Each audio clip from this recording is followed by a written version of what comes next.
Quiz संख्या 1। WTT feeder Cappadocia table tennis championship में भारत के आकाश पाल और पोयमंती बैसे ने कौन सा पदक जीता? ए. स्वर्ण, बी. रजत, सी. कांस्य, डी. कोई नहीं। उत्तर बी. रजत। जानिए पूरी खबर।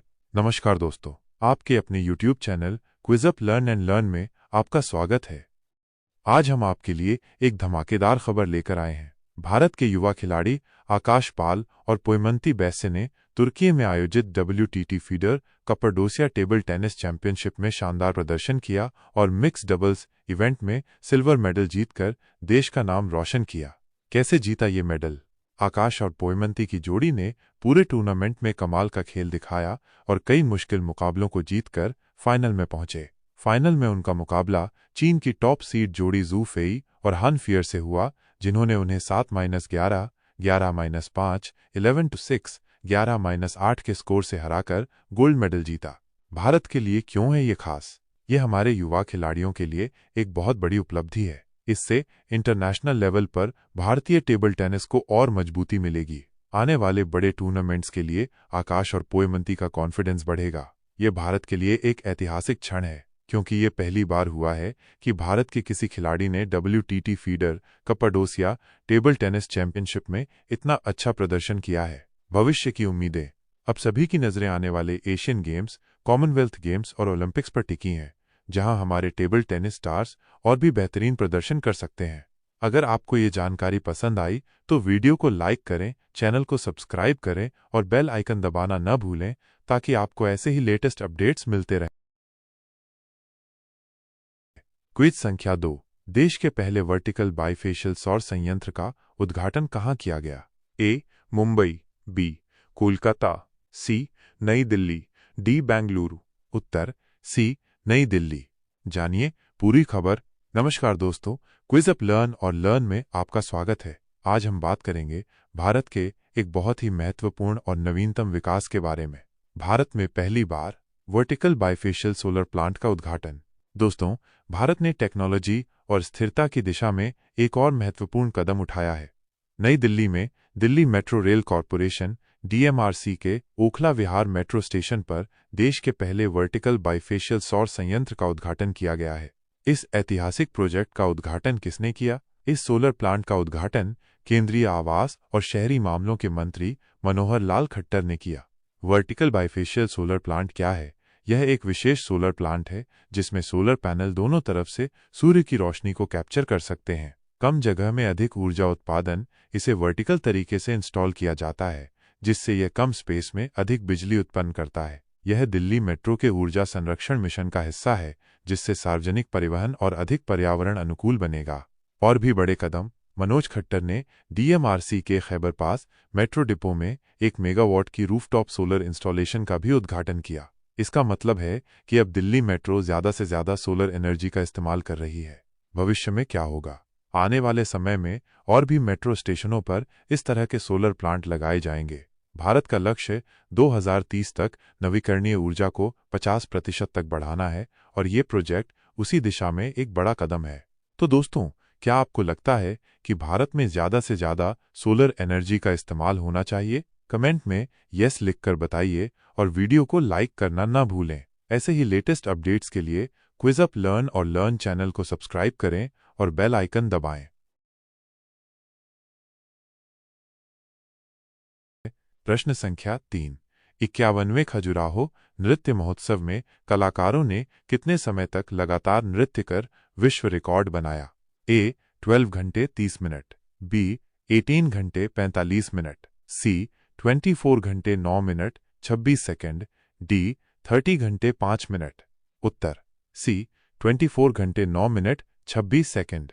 वाह दोस्तों, यह वास्तव में एक अविश्वसनीय उपलब्धि है। मध्य प्रदेश के ऐतिहासिक खजुराहो में आयोजित 51वें खजुराहो नृत्य महोत्सव में 139 कलाकारों ने मिलकर लगातार 24 घंटे 9 मिनट और 26 सेकंड तक शास्त्रीय नृत्य किया और एक नया विश्व रिकॉर्ड बनाया। यह सिर्फ एक रिकॉर्ड नहीं है, यह हमारी संस्कृति, हमारी कला और हमारे कलाकारों की शक्ति का प्रतीक है।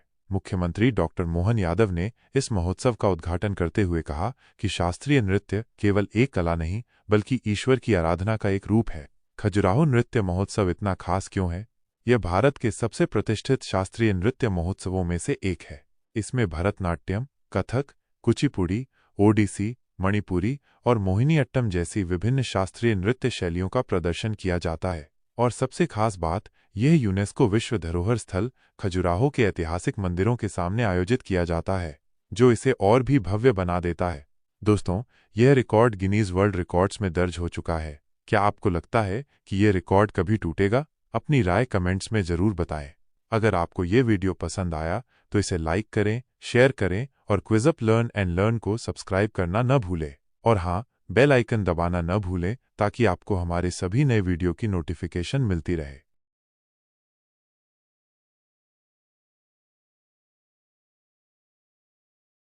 क्विज संख्या 4। हाल ही में हुई जनगणना के अनुसार भारत के किस राज्य में गिद्धों की संख्या सबसे अधिक है? ए. राजस्थान, बी. गुजरात, सी. मध्य प्रदेश, डी. उत्तराखंड। उत्तर मध्य प्रदेश। व्याख्या: नवीनतम रिपोर्ट के अनुसार मध्य प्रदेश भारत का ऐसा राज्य बन गया है जहां गिद्धों की संख्या सबसे अधिक दर्ज की गई है। वर्ष 2024 में हुई वन विभाग की राज्य स्तरीय गणना के मुताबिक गिद्धों की कुल संख्या 12,981 पहुंच गई है। गिद्ध संरक्षण के लिए राज्य सरकार की योजनाओं और उचित पर्यावरणीय स्थितियों के कारण यह वृद्धि देखी गई है। ऐसे ही क्विज और करंट अफेयर्स अपडेट्स के लिए हमारे चैनल क्विज़अप लर्न और लर्न को सब्सक्राइब करें, वीडियो को लाइक करें और बेल आइकन दबाना न भूलें। चलते हैं अगले सवाल की तरफ।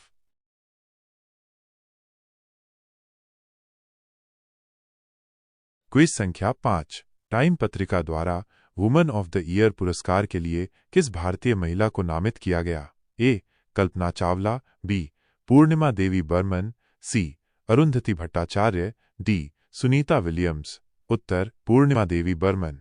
व्याख्या: भारतीय जीव विज्ञानी और वन्यजीव संरक्षणवादी पूर्णिमा देवी बर्मन को 2024 में टाइम पत्रिका द्वारा वुमेन ऑफ द ईयर पुरस्कार के लिए नामित किया गया है। यह पुरस्कार दुनिया भर में समाज के विभिन्न क्षेत्रों में असाधारण योगदान देने वाली महिलाओं को सम्मानित करने के लिए दिया जाता है। पूर्णिमा देवी बर्मन इस सूची में भारत की एकमात्र महिला है। असम की रहने वाली पूर्णिमा देवी बर्मन को हरगिला आर्मी नामक महिला समूह के नेतृत्व के लिए जाना जाता है, जो लुप्तप्राय ग्रेटर एडजुटेंट स्टॉक हरगिला पक्षी के संरक्षण के लिए समर्पित है। उनके प्रयासों से यह पक्षी संरक्षण की दिशा में एक महत्वपूर्ण बदलाव आया है। अगर आपको ये जानकारी पसंद आई तो क्विज़अप लर्न एंड लर्न चैनल को सब्सक्राइब करें, बेल आइकन दबाएं ताकि आपको ऐसे ही लेटेस्ट अपडेट मिलते रहें।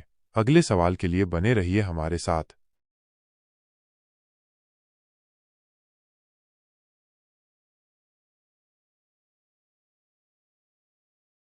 क्विज संख्या 6। भारतीय मूल के किस व्यक्ति को FBI के 9वें निदेशक के रूप में नियुक्त किया गया? A. Christopher Wray, B. Kash Patel, C. Nicholas Burns, D.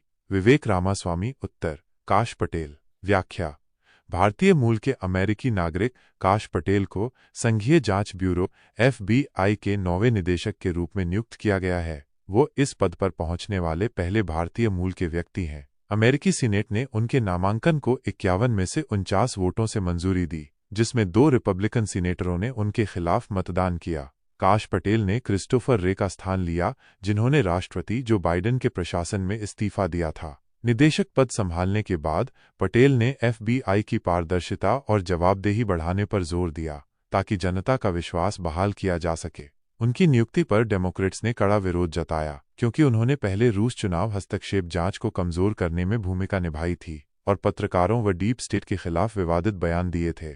काश पटेल का जन्म 1980 में न्यूयॉर्क में गुजराती माता पिता के घर हुआ था। उन्होंने FBI के निदेशक के रूप में श्रीमद् भगवद गीता पर हाथ रखकर शपथ ली थी, जो उनकी भारतीय जड़ों और मूल्यों के प्रति सम्मान को दर्शाता है। अगर आपको ये जानकारी पसंद आई तो क्विज़अप लर्न और लर्न चैनल को सब्सक्राइब करें और बेल आइकन दबाएं ताकि आपको ऐसे ही लेटेस्ट अपडेट्स मिलते रहें। अगले सवाल के लिए बने रहिए हमारे साथ।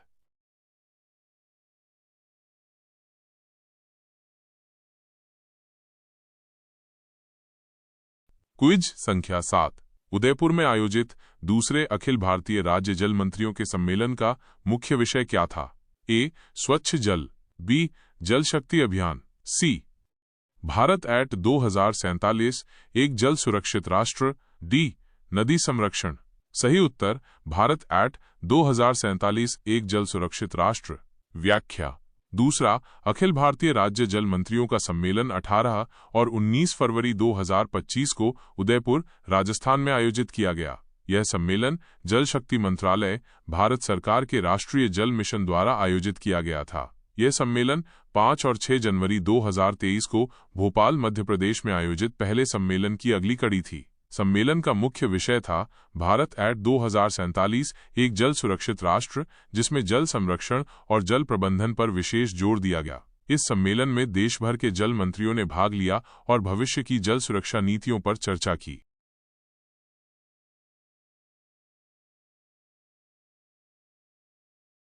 क्विज संख्या 8। शहरी आयुष्मान आरोग्य मंदिर योजना किस राज्य से संबंधित है? ए. महाराष्ट्र, बी. उत्तर प्रदेश, सी. राजस्थान, डी. दिल्ली। उत्तर दिल्ली। व्याख्या। दिल्ली सरकार ने 553 मौजूदा मोहल्ला क्लिनिकों को शहरी आयुष्मान आरोग्य मंदिर UAAM में अपग्रेड करने का निर्णय लिया है। इसके अतिरिक्त 413 नए UAAM स्थापित किए जाएंगे, जिससे दिल्ली में कुल 1139 शहरी आयुष्मान आरोग्य मंदिर होंगे। ये पहल प्रधानमंत्री आयुष्मान भारत स्वास्थ्य अवसंरचना मिशन PMABHIM के तहत की जा रही है, जिसका उद्देश्य सार्वजनिक स्वास्थ्य अवसंरचना को मजबूत करना और भविष्य में महामारी व अन्य स्वास्थ्य आपात स्थितियों से निपटने में सहायता करना है। दिल्ली सरकार ने 18 मार्च 2025 को केंद्र सरकार के साथ एक समझौता ज्ञापन MOU पर हस्ताक्षर किया है, जिसके तहत यह योजना लागू की जाएगी। इस योजना के तहत दिल्ली के नागरिकों को आयुष्मान भारत योजना के लाभ भी मिलेंगे, जिसमें पात्र व्यक्तियों को 5 लाख रुपए तक का स्वास्थ्य बीमा कवरेज प्रदान किया जाएगा। अगर आपको ये जानकारी पसंद आई तो क्विज़अप लर्न और लर्न चैनल को सब्सक्राइब करें और बेल आइकन दबाएं ताकि आपको ऐसे ही लेटेस्ट अपडेट्स मिलते रहें। अगले सवाल के लिए बने रहिए हमारे साथ।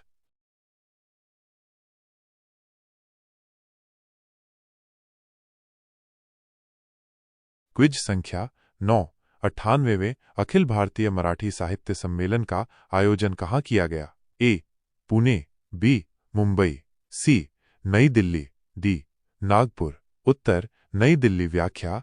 98वां अखिल भारतीय मराठी साहित्य सम्मेलन 21 से 23 फरवरी 2025 तक नई दिल्ली के विज्ञान भवन में आयोजित किया गया। प्रधानमंत्री नरेंद्र मोदी ने इस सम्मेलन का उद्घाटन किया। यह सम्मेलन मराठी साहित्य की कालातीत प्रासंगिकता का उत्सव मनाता है और समसामयिक संवाद में इसकी भूमिका का पता लगाता है, जिसमें भाषा संरक्षण, अनुवाद और साहित्यिक कार्यों पर डिजिटलीकरण के प्रभाव जैसे विषय शामिल होते हैं। दिल्ली में यह सम्मेलन 71 वर्षों बाद आयोजित किया गया, जिसमें पुणे से दिल्ली तक एक प्रतीकात्मक साहित्यिक ट्रेन यात्रा भी शामिल थी, जिसमें 1200 प्रतिभागियों ने भाग लिया, जो साहित्य की एकीकृत भावना को प्रदर्शित करता है। सम्मेलन में 2600 से अधिक कविताएं प्रस्तुत की गईं, 50 पुस्तकों का लोकार्पण हुआ और 100 बुक स्टॉल लगाए गए। देश भर से प्रतिष्ठित विद्वान, लेखक, कवि और साहित्य प्रेमी इसमें शामिल हुए। प्रधानमंत्री मोदी ने अपने संबोधन में मराठी भाषा की समृद्धि और विविधता पर प्रकाश डाला, इसे भक्ति, शक्ति और युक्ति की भाषा बताया। उन्होंने मराठी साहित्य के माध्यम से समाज के शोषित वंचित वर्ग के लिए सामाजिक मुक्ति के द्वार खोलने की प्रशंसा की और भारतीय भाषाओं के आपसी सहयोग और समृद्धि पर जोर दिया। अगर आपको ये जानकारी पसंद आई तो क्विज़अप लर्न और लर्न चैनल को सब्सक्राइब करें और बेल आइकन दबाएं ताकि आपको ऐसे ही लेटेस्ट अपडेट्स मिलते रहें। अगले सवाल के लिए बने रहिए हमारे साथ।